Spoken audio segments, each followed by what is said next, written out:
We believe in living. We believe in birth. We believe in the sweat of love and in the fire of truth. And we believe that a lost ship, steered by tired, seasick women, can still be gotten home to port by a Sasha court.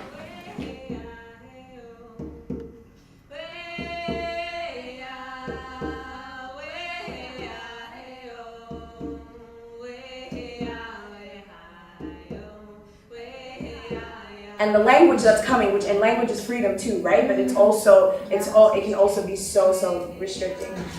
So just to be able to use what you need and take what I need. Like as an organizer, it's very important for me to show up as femme, right? Because that's like my identity, and to me that's my radical form.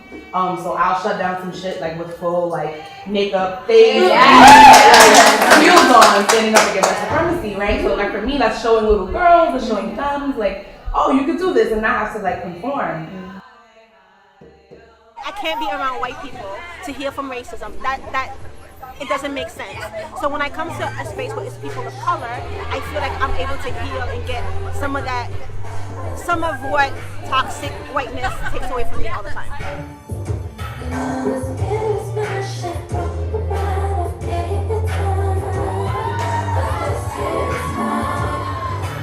We don't model self-care.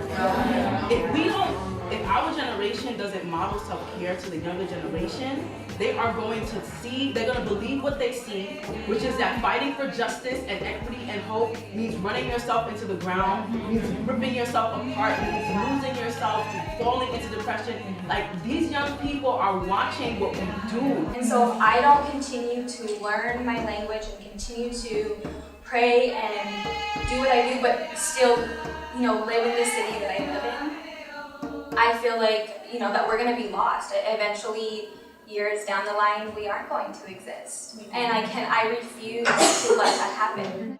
With women of color and specifically with girls from the hood, like you're often fed this illusion that, okay, you need to get out, so you need to get an education. Yes. But then you realize that like you're just leaving hood violence to like PWI violence. Yes. When you start to begin mapping out that colonialism on your brown body, it's like, oh my God. Like when I started being able to articulate my oppression, I was like, literally, I was that Clark. Me and Cheyenne went to school together. Like I literally could not leave my house. Like I could not leave my crib because like the sight of white people, it was giving me anxiety. My hair was falling out, like it was so bad, and it was fucked up because the same people who were oppressing me were giving me the language to articulate my oppression. So I'm like, oh my God, there's so many layers to this. But I do say that I did found a sense of belonging when I went to Standing Rock. That was the first time that I felt like I was healing, and I was healing the earth and myself at the same time because Earth is an indigenous woman.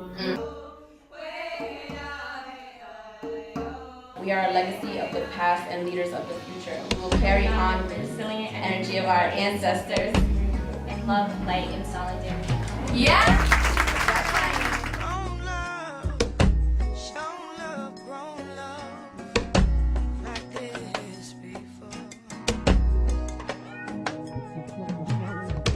Revolution, just like repatriation, must first take place in the mind and the heart.